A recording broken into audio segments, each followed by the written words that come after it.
Throughout history, power has twisted human relationships in ways that would shock modern sensibilities. Behind the marble statues and golden laurels of ancient Rome lay secrets that historians have whispered about for centuries.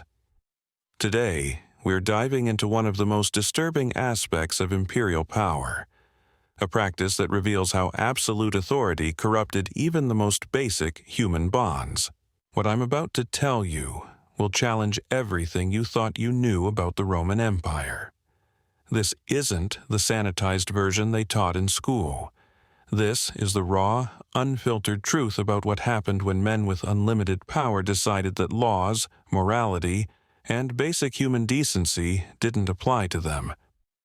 Before we begin, I need to warn you that this video contains mature themes and historical accounts that some viewers may find disturbing. The events I'm describing actually happened, documented by Roman historians themselves. These aren't rumors or speculation. These are facts recorded by the very people who witnessed them.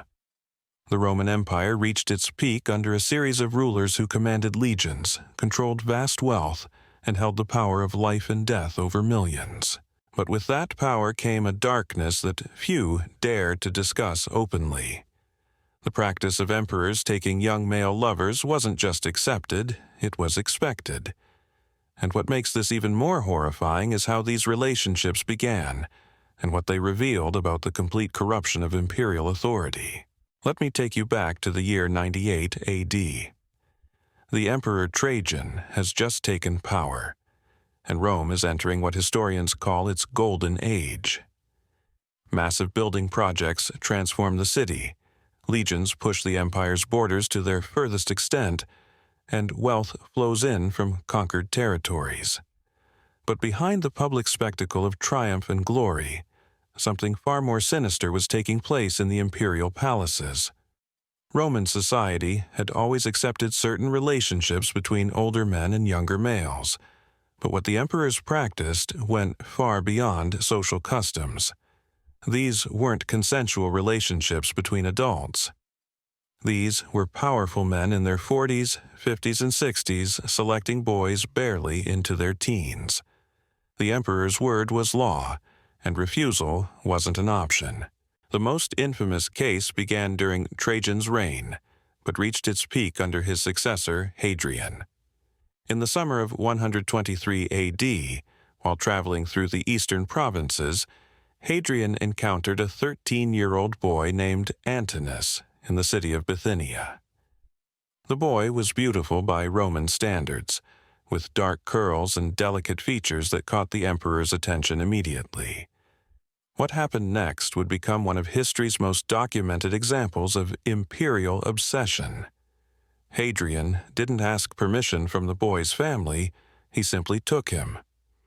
Antinous was brought into the emperor's retinue as his personal companion, a title that everyone understood meant far more than friendship. Roman historians of the time wrote about it openly, describing how the emperor became completely infatuated with the youth. Everywhere Hadrian traveled, Antinous accompanied him.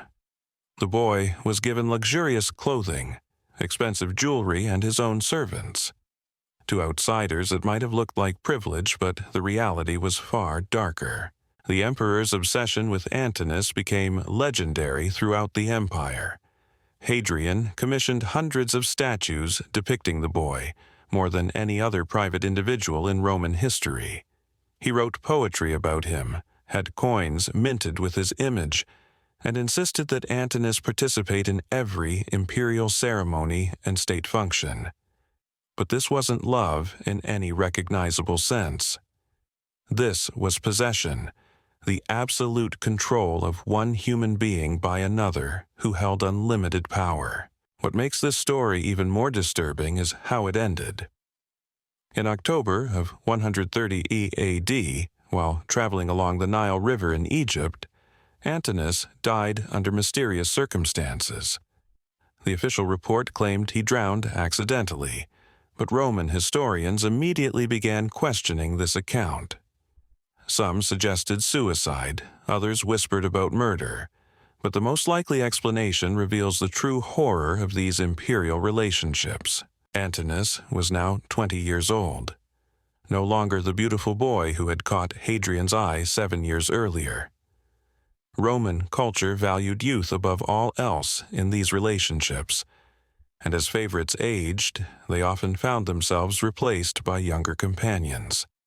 The pressure, the shame, and the knowledge that his usefulness to the emperor was ending may have driven Antinous to take his own life rather than face the inevitable abandonment. Hadrian's reaction to the death was unprecedented in Roman history. He declared Antinous a god, established a cult in his honor, and founded an entire city called Antinopolis at the spot where the boy died. He commissioned thousands more statues and paintings, created festivals celebrating Antinous, and had temples built across the empire where people were expected to worship his dead favorite. This wasn't grief. It was the rage of a man who had lost his most prized possession. But Hadrian wasn't unique among Roman emperors. This pattern of behavior repeated itself throughout imperial history. Each ruler selecting young males from across the empire to serve as their personal companions. The boys were chosen for their beauty, brought to Rome against their will, and forced into relationships that would be considered criminal by today's standards. Those who resisted faced exile, imprisonment, or death. Those who complied lived in golden cages, surrounded by luxury but stripped of their freedom and dignity. The Emperor Commodus, who ruled from 177 to 192 AD, took this practice to even more extreme levels. Historical accounts describe him maintaining a collection of beautiful young men from every corner of the empire. They were housed in special quarters within the imperial palace, trained in music and poetry, and required to be available whenever the emperor desired their company. Some historians estimate that Commodus went through more than 50 such companions during his 15-year reign. These weren't isolated incidents or personal quirks of individual rulers. This was a systematic abuse of power that continued for centuries, enabled by a culture that viewed absolute authority as a divine right. The Roman legal system provided no protection for these victims because the emperor's desires superseded all laws. Families who lost sons to imperial attention had no recourse, no appeals process, and no hope of justice. The documentation of these practices comes directly from Roman sources. Historians like Cassius Dio, Suetonius, and Tacitus wrote detailed accounts of imperial behavior, often describing these relationships matter-of-factly as part of court life. They recorded names, ages, circumstances of selection, and even the fates of individual favorites. This wasn't hidden or secret. It was simply accepted as part of how emperors exercised their unlimited power. The pattern extended far beyond individual emperors and became institutionalized within the imperial system itself. Young men from wealthy families across the empire began offering their sons to the imperial court, seeing it as a path to political advancement and social status. This created a horrific marketplace where children became currency in the pursuit of imperial favor. The Emperor Elagabalus, who ruled from 218 to 222 AD, represents perhaps the most extreme example of this corruption. Historical records describe him selecting boys as young as 12 from Syria, Gaul, and Germania.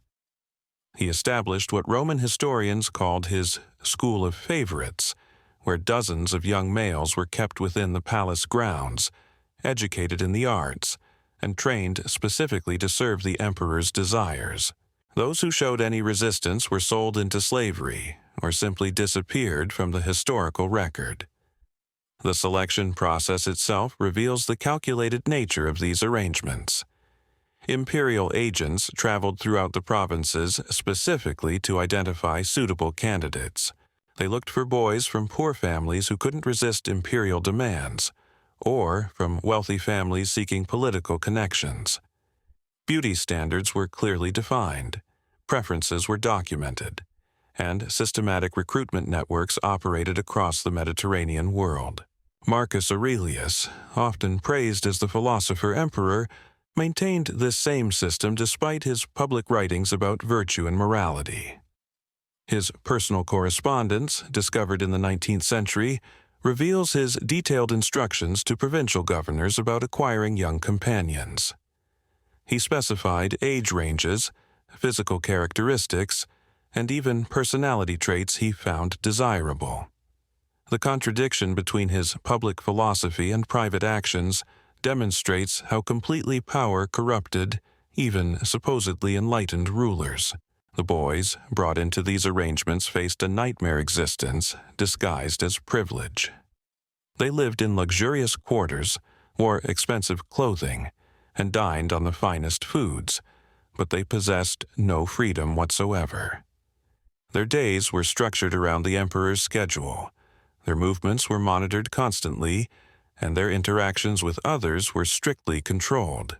Many developed what Roman physicians described as melancholia, a deep sadness that often led to self-destructive behaviors. The fate of these imperial favorites followed predictable patterns. Some managed to survive until the emperor's death and gained their freedom, though they often faced persecution from the new ruler. Others aged out of favor and were quietly removed from court, usually ending up in exile or obscurity. The unluckiest ones suffered violent ends when they displeased their imperial masters or when political circumstances changed. The Emperor Caracalla, who ruled from 198 to 217 AD, became notorious for the brutality he showed toward his discarded favorites. Historical accounts describe how he would arrange hunting accidents or poisoning incidents when he tired of particular companions.